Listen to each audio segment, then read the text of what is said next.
அத்தியாயம் 2 7வது ஸ்லோகம் இன்னைக்கு சொல்றேன்.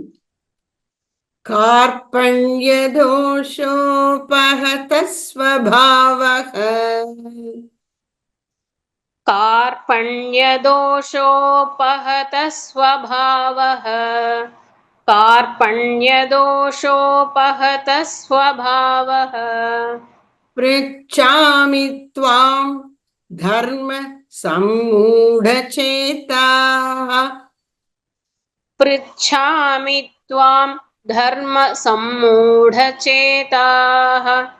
पृच्छामि त्वां धर्म सम्मूढचेताः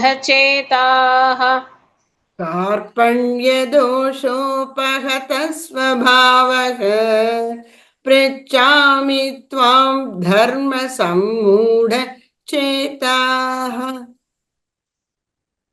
कार्पण्यदोषोपहत स्वभावः पृच्छामि त्वां धर्म सम्मूढचेताः कार्पण्यदोषोपहत स्वभावः पृच्छामि त्वां धर्म सम्मूढचेताः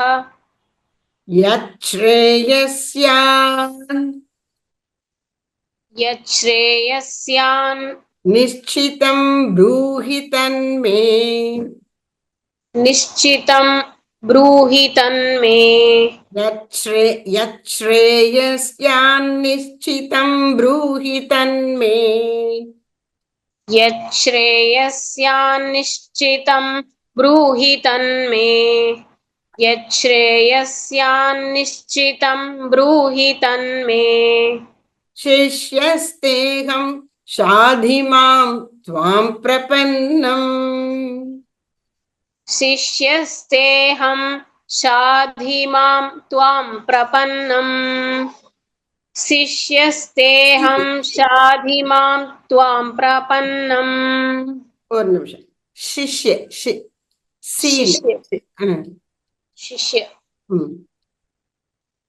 शिष्यस्तेऽहं शाधि मां त्वां प्रपन्नम् शिष्यस्तेऽहं शाधि मां त्वां प्रपन्नम् यच्छ्रेयस्यान्निश्चितं ब्रूहि तन्मे शिष्यस्तेऽहं शाधि मां त्वां प्रपन्नम्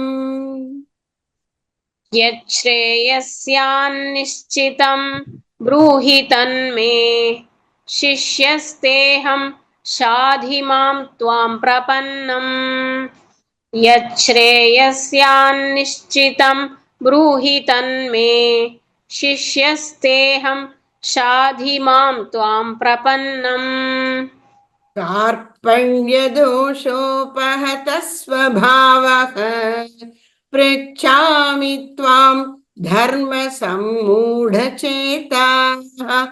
यच्छ्रेयस्यान्निश्चितं ब्रूहि तन्मे शिष्यस्तेऽहं शाधि मां त्वां प्रपन्नम्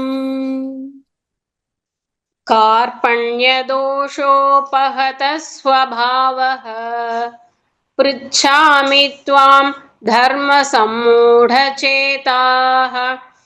यच्छ्रेयस्यान् निश्चितं ब्रूहि तन्मे शिष्यस्तेऽहं शाधि मां त्वां प्रपन्नम् कार्पण्यदोषोपहत स्वभावः पृच्छामि त्वां धर्म सम्मूढचेताः यच्छ्रेयस्यान् निश्चितं ब्रूहि तन्मे शिष्यस्तेऽहं शाधि मां त्वां प्रपन्नम्. இந்த ஸ்லோகம் ரொம்ப முக்கியமானது ஒரு ஸ்லோகம்.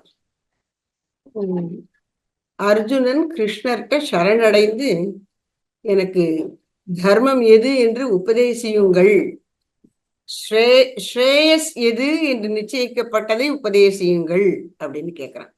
தர்மம்னா என்னன்னு எனக்கு தெரியல, குழம்பி போய் கிடக்கு என் அறிவு.